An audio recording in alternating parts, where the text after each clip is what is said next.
Hi, I'm Robert. Welcome to the High Desert Ranch and Homestead channel. Today it's going to be the state of the fence line. When it comes to ranching, that's the one major thing besides your actual land and the cattle that you own is making sure you maintain your fence properly. So we're going to go check out the property today and patrol that fence line and see just exactly what it is we need to do. So it's a beautiful day and it's about going to be a high of 50 degrees. So it's going to be perfect to get out there and get after it and talk to you a little bit about the state of the fence and some things to consider when you're going to be going into the ranching business. So come along and let's get to it.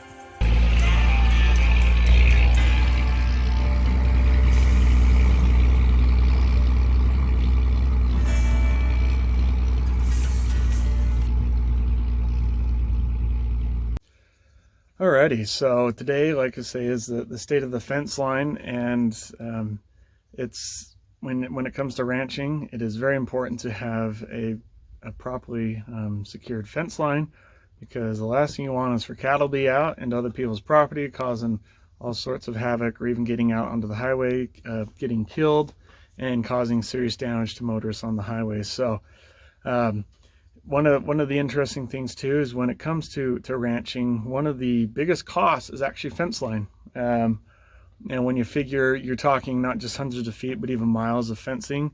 And if you're looking at material costs, it's right around $1.50 a linear foot.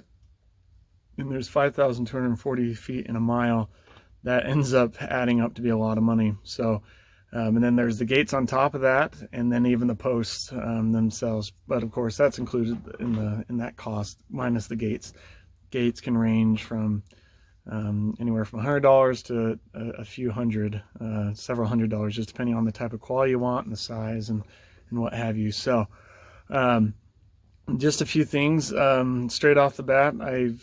Just yesterday I had to kick several people off the property. A couple were hunters and other people are just passing through. So it's well overdue to put up some no trespassing signs. They've either come off or whatnot, so I'm going to repost them again. Some are just weathered, and per Utah state law, you actually have to have, in order to really take legal action, especially those that are just going to be hooligans, you need to have no trespassing signs posted at every gate entrance, every corner of fence line, and abutting fence lines. So even if it's just not at a corner, if there's an adjacent property fence that abuts it, you need to also mark it, and to have some fluorescent orange paint. So even if you don't have signs, you can at least put those signs where they need to be. And so that's what I'm going to do. And there's going to be another day for gate day. The gates here are just in horrible condition. Those need to be replaced and make it look like, between that, the new gates and all this the new signage and fence marking, there should be hopefully enough of a deterrent to keep those that are honest, and then those that just want to be negligent and just really pushy about it, well, we'll have a little bit more legal recourse when it comes to getting the sheriff involved. But hopefully it doesn't come to that. So let's go ahead and get to work. It's going to take a long time. There's a lot of fence line today, and I'll get into that later on. All right, so I forgot my drill when it comes to putting in on these wood posts at these gate panels, but this will suffice, at least for now. It's one of those things of yeah, sometimes you just get rushing out the door and you got everything else you need, and when you get this far out here away from the house, you end up spending an hour round trip just traversing the property to get back to where you need to be. So anyways, we're gonna move on. We got this one up, and then we're gonna do some spray painting as well. So let's get to work and go further on into the ranch property. All right, also something too per Utah state law is also and I'll post a link where there's a great resource for all 50 states. I can't guarantee that it's official, comprehensive. Stuff can change from legislative session from year to year. But that is to also spray paint the the fence posts well where there's not signage. So at every corner, you just want to clearly mark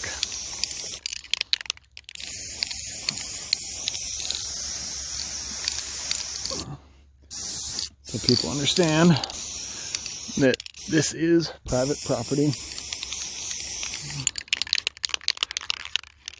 Just like that. So, one down, 50 something to go. I think total on this property I counted where we need to put signs or spray paint at 40 different locations. So yeah, this is why I picked a beautiful day like today to be able to do this type of work. So let's continue on, shall we?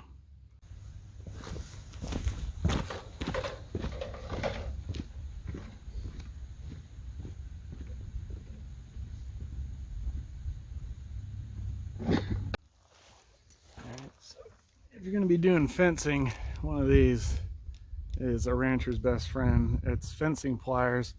You can basically do anything with them. You can cut wire, you can pull wire, you can crank wire, you can tension it, you can even pound it right here. It's got a little hammer, so it's got everything. And so when it comes to hanging these signs where you can do it, this is a little basic tie wire is really all you're going to need. And then you just punch out these little holes. There's holes in each one of these corners to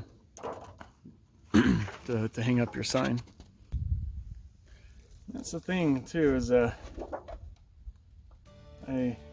people probably often wonder about is with the ranching, it's pretty solitary. You're out here on your own unless you got the kiddos to come help you, but otherwise it's just you and your thoughts and the nature and your animals. It's just one of those things that it affords a lot of time just to contemplate about life and maybe your next move as far as ranching goes. Certainly it's a lonely job, but someone's got to do it, right?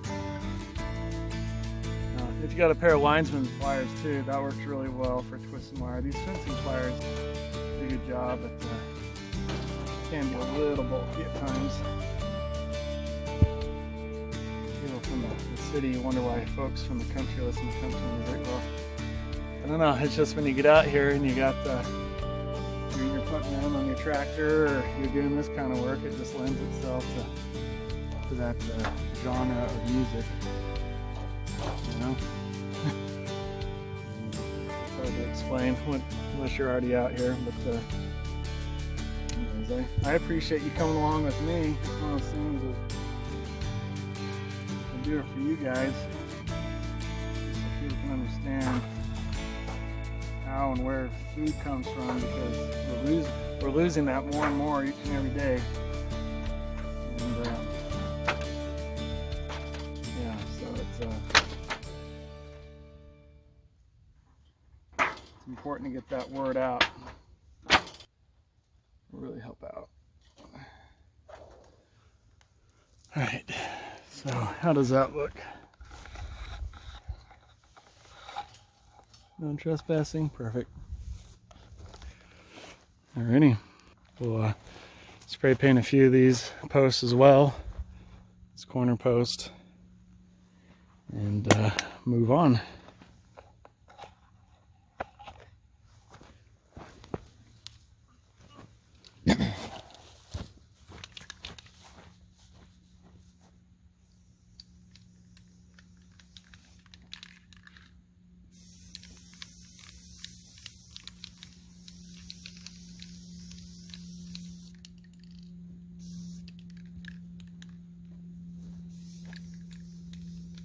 Don't have any sort of a bark, easily been around for 100 years or more. So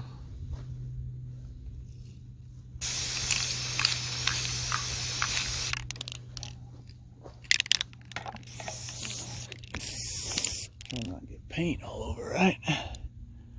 Whew. All right.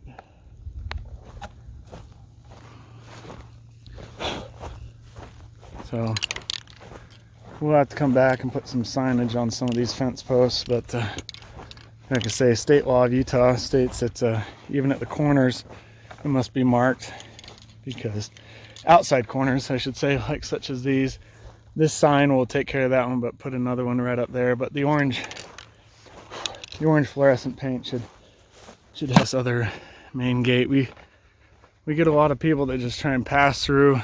It's human nature, right? It's just more convenient for them, and so but then you gotta draw the line somewhere. There's a lot of other people that just come through here and leave their trash, and even on the road when it rains and gets muddy, when people come through with their vehicles, it just creates horrible ruts in the road, and so that's no good, and we can't have that, because then that's just more maintenance costs and makes it horrible for us when things dry out, that there's just these nasty ruts here on the road, which this part isn't so bad. It's worse in other parts. This is a bad example, but when you get further off that way past that tree, the ruts get really bad over there. It's more of a north facing, and so get it doesn't dry out as quick because it's sloped and faces more to the north. So anyways, it's actually still wet from the snowstorm we got a couple days ago now, several days. So anyways, let's go check out that other gate, get a sign posted, and then start patrolling this property line. It's also one thing that we need to get under control is thistle. I'm not sure the rest of the country has to deal with it like we do here, but man, you let it proliferate, and it will, but if you get a handle on it, it's not so bad. And really just one of the things that you're looking at is you're looking for any holes in the fence line, obviously, any of these old T-posts that can be replaced. I love keeping those cedar posts, those juniper posts, because they're good for 100 years. It's that's how old some of these posts are. So just like the cattle that walk the fence line, because you ask any rancher and cows, they'll find that hole if you let them. So it's best to keep them at bay by checking this fence line and making sure that everything is in good working order. Usually try and get to this at least once, sometimes twice a year, just kind of depending on how things have been, and just make notes. And luckily I've got a little bit of technology. I use a GIS program. That's one of the things that I'm very familiar with, and so I just make notes in the fence, like right here, that it can be used. Could probably use a little TLC. Cows have pushed up against it as they've walked the fence line. You can see that they've even looks like they might have pushed through, so maybe you need another post or two put in here, short back up. But this doesn't get much better than this. There's some of these bushes along here that are called bullberry bushes. My great-grandmother and I believe great-great-grandmother, they were really famous for their they make bullberry pies and other delicious treats. So I'm gonna see if I can't get one of them rest up one of them recipes and see just exactly what it is we're working with, because I would love to come down here with the children and pick up some of these berries and make ourselves a fine treat. Starting to get a little toasty. I think we've already hit our high today at 50 degrees. I might need to take this jacket off. But, yeah, it's a mighty fine, beautiful day today. Again, it's when you're out here with just your thoughts. It's the cattle. You cows. Wondered where them cows were. And Utah law doesn't state anything about having it marked every so often, but it's just, again, it's helpful to do so to help keep honest people honest, and those that might have more nefarious reasons an excuse to stay out, and then you have some legal recourse as well when it comes to keeping those more devious people. So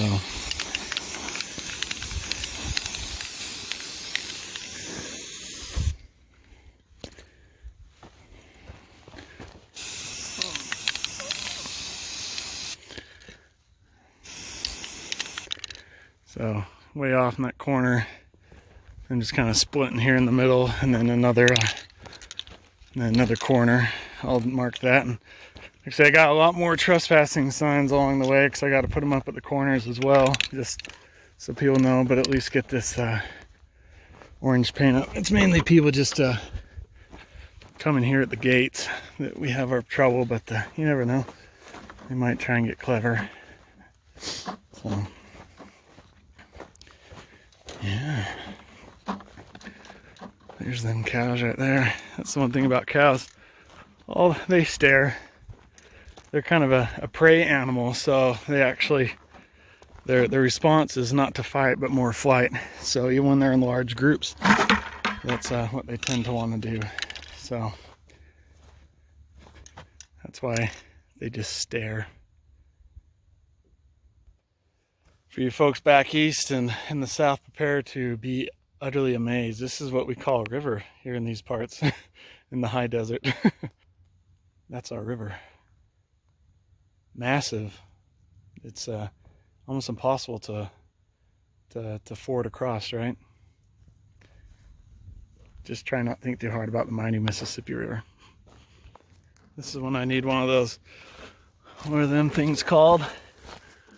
A pedometer or step counter, ped counter, whatever, because I'm gonna be getting in a lot of steps today.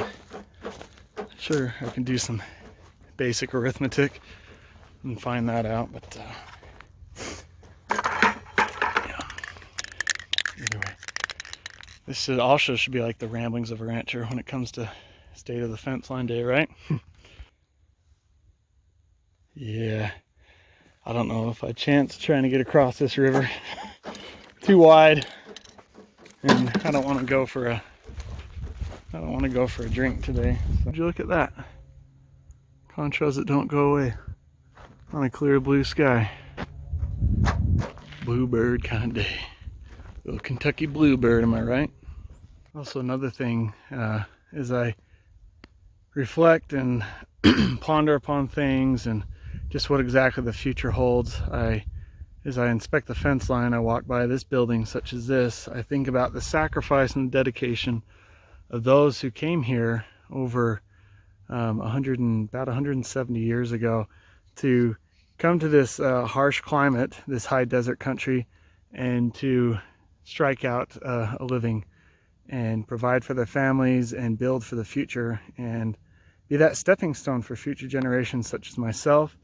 And then what does that mean for me, and what am I going to do as far as a steward of the land, someone who's going to take on that legacy? Because this was the one-room schoolhouse for the families that settled here in this particular area by the river. There was obviously the river, and then springs which provided fresh water, and then good places to graze animals while they were trying to work out some of the, plus it's easier to defend as there was still some hostilities from between the original settlers and some of the Ute tribes here, the Native Americans. So again, just this reminds me of the history that's here and just the sacrifice where they didn't have the power tools, they didn't have the modern day equipment or even the vehicles to not only help tame the land but continue to ranch and farm. And so how blessed that I am and we are as a society to be able to literally, and how I feel, is stand on the shoulders of giants.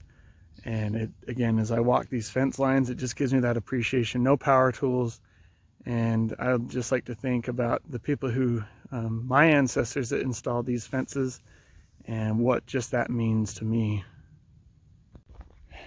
And as you've seen in other videos, I'm sure, and you'll continue to see, is this country is, it can be unforgiving at times, and it's not lush and green like you may see in other parts. It can be very dry, and especially with the last 2 years, we've been hammered with drought, and it could be that we might get into another one of those drought winters. We'll see, and even into next year. But that's why it's so crucial to keep the water flowing on the land, and so you can continue to carry on the ranching tradition that is now several generations here for me.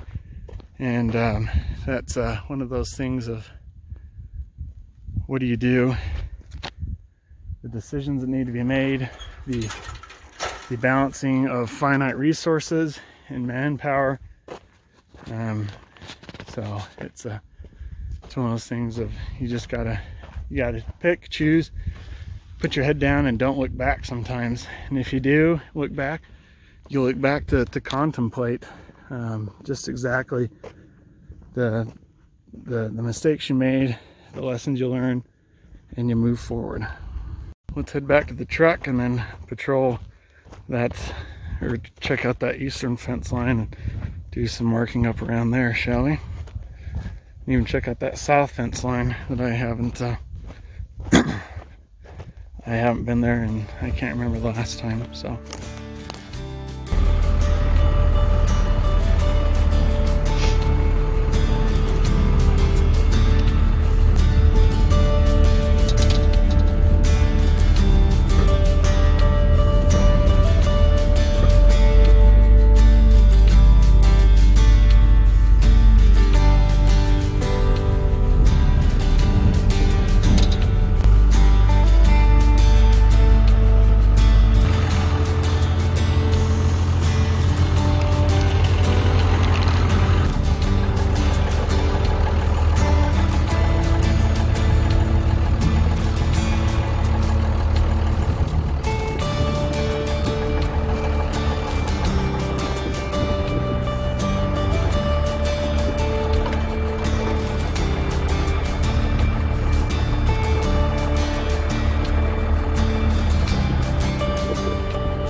here at the southeasternmost corner of the property, and here is the gate. Basically just a hog panel, cattle panel. So definitely going to put that on the list to replace. It doesn't get a lot of use out here, but you just never know. I might do like a rancher's gate, or maybe, yeah, like a rancher's gate, and I'll show you what that is versus one that's more official. But I think if you're out this part, you're either completely lost or you're up to no good. So definitely going to put another no trespassing sign right here, seeing this is the point of entry from a unpaved county road. And then we'll continue, go west, son, where the air is clear. So kind of going back to that contemplation, as I look at these old cedar posts, these old pioneer posts, some of these, again, they are over 100 years old as you look down the fence line. And I just get that appreciation for what they truly sacrificed and the hard work that they went through to do this. So anyways, for me, it's just it's another reminder of that it's up to me, this current generation, to continue forward, because these people that put in this fence line, I can't help but think that they're for sure my uncles, my father, my grandfather, and even my great-grandfather, and those that have gone before me. So anyways, this particular property happens to have 5.5 miles of perimeter fence line. So I'm gonna let you guys go, get out of here, and continue inspecting. I'm about halfway done. And so but yeah, so you got a little bit of taste of what the state of the fence line is. It actually looks pretty good. Knock on some cedar wood, right? But see, I'm going to see what just the rest of the other half of the perimeter fence looks like. So good fence makes for good neighbors, as the saying goes. And so I'm going to let you get out of here, but I appreciate you coming along, and please like, subscribe, share, so like-minded folks can connect. And I'll catch you next time here, and I'm glad that I was your ticket to help escape the ordinary on the High Desert Ranch and Homestead channel.